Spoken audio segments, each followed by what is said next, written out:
Okay, how about we jump right into this? I'm not going to do one of the videos that I usually do. There's not going to be any pictures or any agitation. There's no need to. And there might be. Who gives a fuck? Look, the deal is this. Laura Schlessinger. I hope I'm saying her name right. I'm probably not. I'm probably massacring it. Sorry, lady. Whatever. Here's the deal. We know what happened. She's on her program. She's talking to this lady, and she's trying to help her out with an issue. And let's just do this. I'm gonna grab some of this tape. I'm gonna throw it on here. I'm gonna let you hear it, and let's go. Welcome to the program. Hi, Dr. Laura. Hi. I'm having an issue with my husband where I'm starting to grow very resentful of him. I'm black and he's white. We've been around some of his friends and family members who start make racist comments as if I'm not there or if I'm not black. And my husband ignores those comments, and it hurts my feelings. And then he just acts like he didn't. Can you give me an example of a racist comment? Okay, right there, she asks her to give her an example of a racist comment. Without hearing exactly what this woman thought a racist comment was, how could she know the trajectory that this woman was headed in without seeing an example of her aim? Think about it. I need to know where you're at to be able to figure out where you need to go. Dr. Laura had it absolutely right. Let's continue. Sometimes people are hypersensitive. So tell me give me two good examples of racist comments. Okay, last night, good example. We had a neighbor come over, and this neighbor, every time he comes over, it's always a black comment. It's, oh, well, how do you black people like doing this, and do black people really like doing that? And for a long time, I would ignore it. But last night, I got to the point I don't think that's racist. Absolutely not. It's not racist. Look, I don't know what it's like to be a gay guy. I don't. So if I'm asking questions, I'm just asking questions because I'm curious. I want to know how you gays feel on this thing. Now, is it if I'm talking to Prof MTH, just say for instance, and I ask him, have you ever had sex with a woman? Like, did that feel different for you to have sex with a woman? That's an open and honest question. How would I know how it feels to have sex with a woman as a gay man? How would I know that? How do you get to know something without asking it?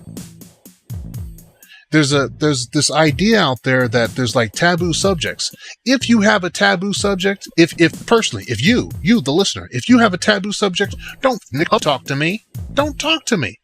Anything that I talk about, is something that I'm curious about or whatever. Anything that I discuss, I want to discuss fully, completely, to the fullest extent. There's no portion, no area of my existence that I can't communicate with someone about. I don't feel sensitive about any of that shit. If you think that I'm wrong, come at me and say that I'm wrong and state your case or whatever, and I'll tell you what I think and whatever. And after that, we'll have some beers. We might even, whatever. But I'm not going to be upset with you because of, honest and open question. That's retarded. Why would I seek you out?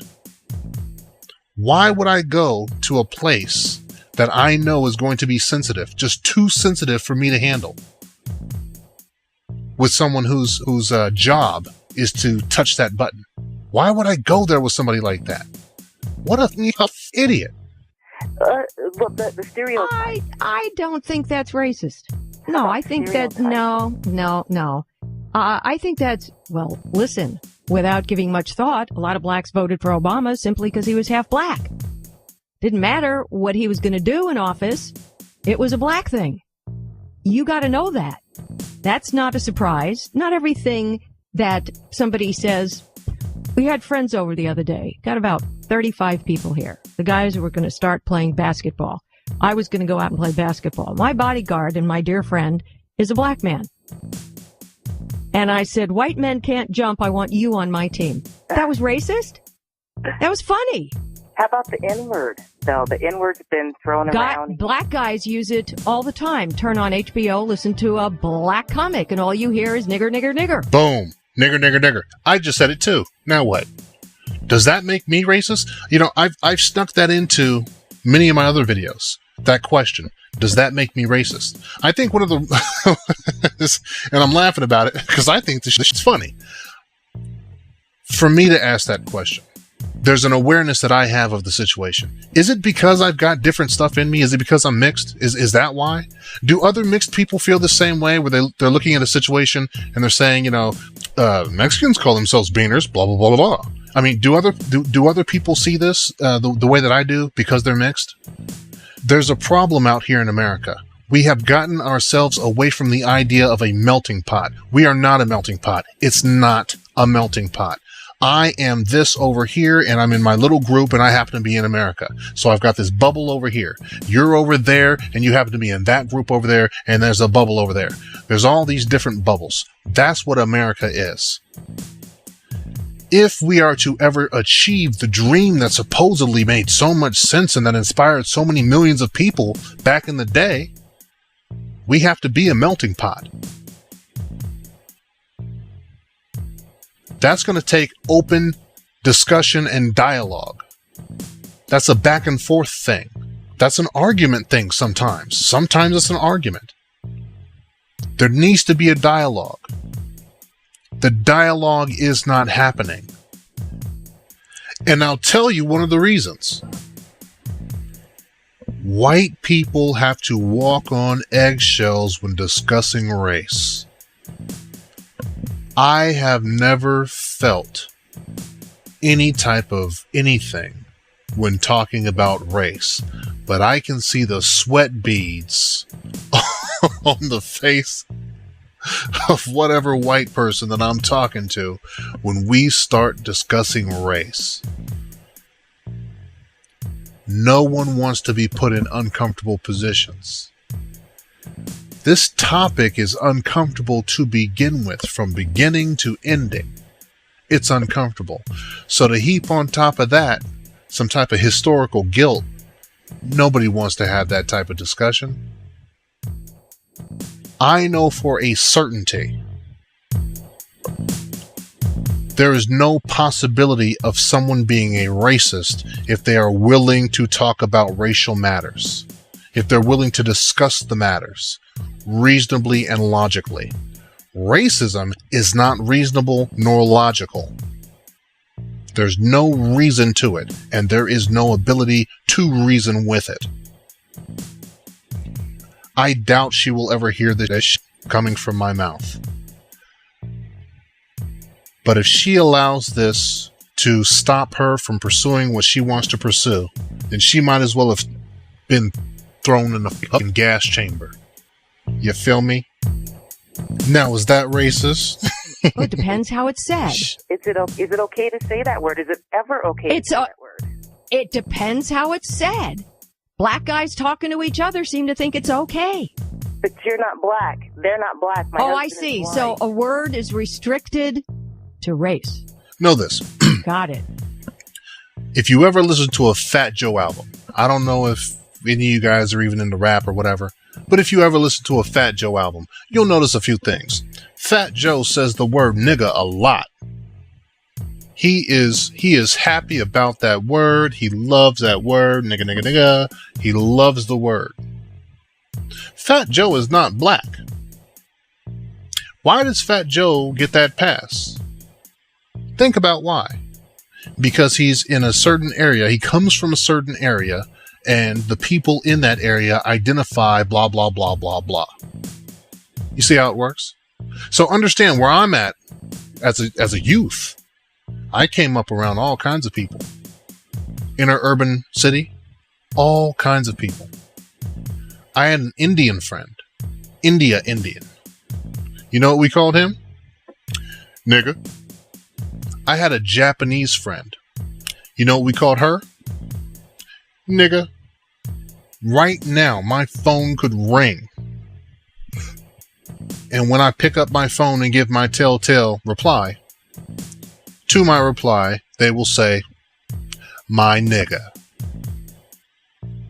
And what do I reply right back? What's good, nigga? What's poppin', nigga?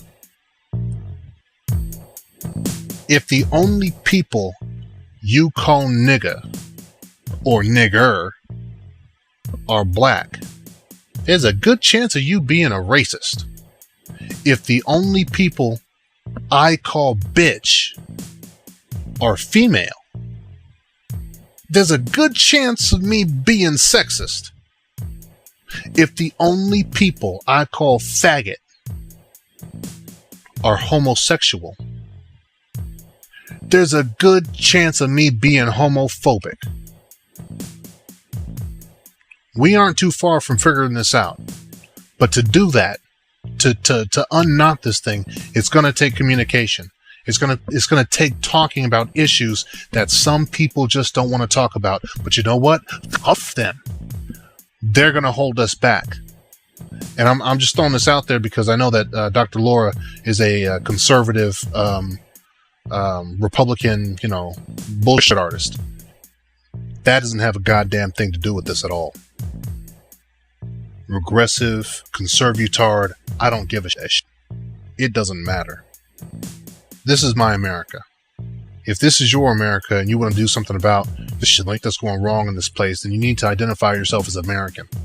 First and foremost. Not as some religious thing, not as some racial thing, not as whatever. Because all that is bullshit. There's no such thing as race. Religion's a made up thing just like race. It's fucking stupid. I'm a human being. I'm an American. Let's work on our ish. This is my home. Let's work on some ish. If you don't want to do that, then I'll tell you just like the racist assholes told me when I was young. Go back to up where you came from.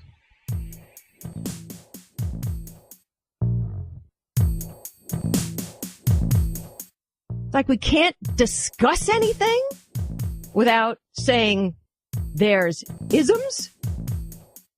We have to be able to discuss these things. We're people.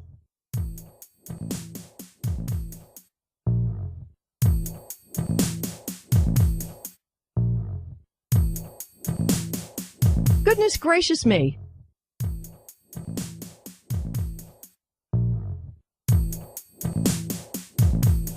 It takes more than that to rile me up these days. Proof,